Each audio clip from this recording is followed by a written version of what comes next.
Welcome to Slaughterhouse Stories. I hope you enjoy the story I have for you tonight. Diseased and suffering things.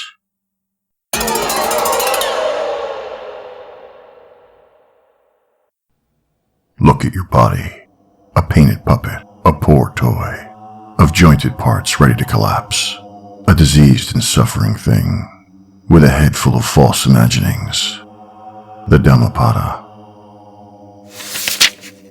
I knocked at her door.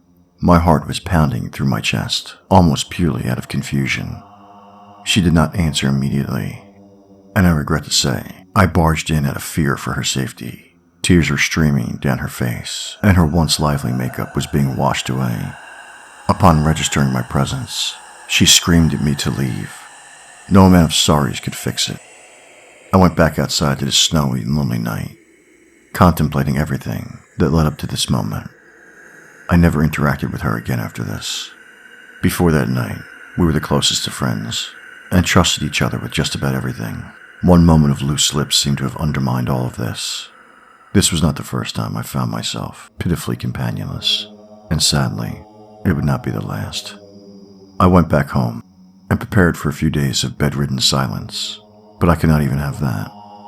When I was about to try and sleep away my suffering, I noticed some of my ever ghoulish skin flaking off. Despite what had happened, what I somehow remember the most vividly is what I saw in the window of a picture frame store. Within one of those frames was this photo of a happy, healthy human family, the most unfelt thing in this world. The trials and turbulence has reached its end. My life as a human is at its end. I will escape this putrid mound of flesh once and for all. I tried living among you to the best of my own troubled ability, but I can't help but feel, in this dark hour, that it was all for naught. I cannot take a single moment of this inescapable pain and creeping alienation any longer. I know the dangers of holding on to the past, perhaps more intimately than most. However, I cannot help but think of the days that came before humanity, the age of the agelessness, before all these expanding galaxies made it too difficult to live and move freely as we once did, the age where my kind frolicked across the never-ending darkness with an indescribable wonder. No weak corporeal beasts of a body to keep any of us down. We were those who existed before existence, those who occupied the emptiness, formless and independent essences that lived before entire worlds did. Sentient spherical lights traveling across the vacuum of time and space, each of us flashing unique colors that still remain unseen on planet Earth to this very day. All of infinity was ours, and we cherished every moment of it. But good things never last, as they say.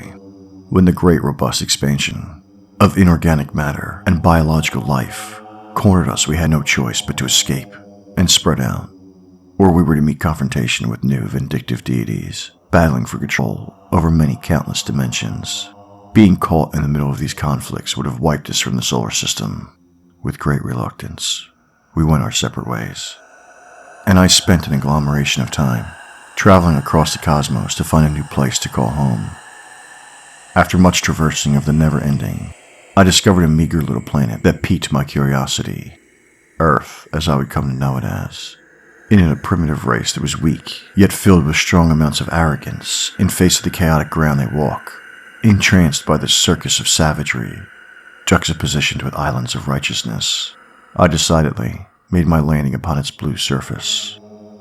I picked a random city, propped up by humans, and after much ghostly inquiry, was conceived through an infertile young couple. With them I came into this worldly flesh. My human parents loved me, and did their best, but they could sense from the very start that I was different from the rest. My transition into flesh and bone was imperfect, as it became abundantly clear when I started school, and the other kids were inexplicably scared by me. I stayed off to the side of playgrounds with my own imagination, and while the human children played hopscotch with each other, there I was, the freak, out of sync with everyone and treated as a lesser. I did not belong, a trend that would continue into adulthood. It was a brisk day that my Earth mother expired on. By this point, days of denial and panic melted into silent acceptance of this unforgiving truth. Surrounded by loved ones, she fell asleep to never wake up again. Not even the most talkative of my clan spoke a word. It must be noted, even in her gasping final hours, did I not reveal to her the nature of my origins from the furthest reaches of the solar system. She wouldn't have cared. I was her baby, and her affection for me was a self-evident truth. Looking back on it now, I remember her final words to me and how relevant it is to my darkest hour. Never give in to sorrow, for a baby bird will always find his flock. On the day of her funeral, and much to the strong displeasure of her family, I didn't shed a single tear, both out of her own wisdom and out of my ancient understanding that all life will inevitably reckon with death. Mourning would mean do, or mean nothing, as their harsh whispers implied. My family disagreed greatly and angrily in response to my perceived coldness. All of them stopped being so welcoming towards me. My father never even really looked at me again. I was cared for by nannies as he worked and drank in his upstairs study. That small, forsaken room was and still is the only place in which he finds any kind of peace. It was a mercy that I passed high school and subsequently started university. I was only in my 20s, but my pathetic mortal bones became less able to hold in my inhumanly bright celestial core. The traditional sciences and all their progress and limitations provided helped slightly, but it was not the kind I truly needed. The excruciating cricks and cracks of my strange, ghastly threads needed something much more. Even to this moment, I resemble a horrible, albeit humanoid beast. One too many doctors shrugged uncomfortably. One many times. And I was driven to the world-bending and the arcane for salvation. The same kind of eons-old mysticism used in the same outer-dimensional wars that divided my kind all those millenniums ago. To find what I desired, I made plans to spend a few months in Arkham so I may read the research papers archived within Miskatonic University. Ignoring the superstitious and overzealous protests of my professors, I insistently pushed forward. What few companions I had left in my life fell out of touch while I spent my days reading forbidden texts and rare books on rare subjects. Using these timeless tombs, I put together an ancient prayer in an ages-old language man has mostly forgotten. In my mostly unfurnished room, cluttered with books, notes, and empty prescription bottles, I prayed to the God of healing and Lord of the Great Abyss himself, Nodens, the Elder One. I sat on the foot of my bed, spiderwebs of anger and frustration lighting up my brain.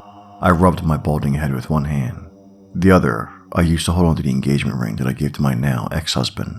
He was at least kind enough to leave it behind when he ran off with his new man, someone else who he claims is more warm and less distant than me. I bitterly pawned the jewel-encrusted ring off in the morning and tried my damnedest to forget about him, but he was all I thought about for ages. At one point in the sleepless night, I felt an unexpected sensation on my face. Touching it, I realized what it was. A single tear rolling down my face. This has simply never happened before. 24 hours later, I was taken up into the star-lighted night sky by Nodden's servants. Though grabbed out of left field and carried at a breakneck speed, there was a haunting serenity to flying in the dark world above that I forgot. I did not remember entering or even exiting any visible gateway. Any keen perception of such oddities had been dulled out by my mammal senses, and I soon realized that I was no longer in the same realm anymore. I was dropped down onto a mountain-like structure located in the middle of this harsh, freezing wilderness. Once grounded and given a chance to breathe, the faceless, bat-like night gaunts led me into the vast throne chamber of Nodden's. There he gave me an offer that would spare me from my agony. His booming voice and demeanor disturbed me in inexplicable ways. Perhaps I had taken on more of man's meekness than I would care to admit. Being faced with a figure above and beyond my brittle brain was almost mind-shattering for someone who had once traveled across strange galaxies and planetary terrains. The deal for the more careless individuals would have been a generous one, but I was unable to accept his terms. At a slight movement of the god's wrist, I was cast away, back onto mortal soil. He wanted me to spill the blood of my estranged Earth Father as an offering in exchange for eternal youth. I could not betray my own family, not even my loathsome Earth Father. From broken friendship to broken friendship, it rarely ever lasted a few months with any given circle. Even once they got past my anorexic and diseased appearance, they found an awkward person who was becoming increasingly impulsive and unstable in my interactions with them. On a September afternoon, I received a letter from a buddy of mine. It said bluntly and hurtfully never to speak to him again. This combined with me flunking out of university. This combined with barely securing a dead-end job that never really covered the bills. I swallowed down an entire bottle of pain medication, wanting all of this to finally be over. Nothing happened, of course. Besides some deep physical numbness and nausea that lasted for a week or so. I don't remember what stupidity was going through my head. After all, I could not die unless I made intentional effort for my light to leave this walking corpse. It dawned on me now how human my inhumanity has become. I was unbelievably stupid when I first graced down here on Earth from the stars, or perhaps just deeply naive. I knew from the start there was much sorrow in these masses of bipedal brutes.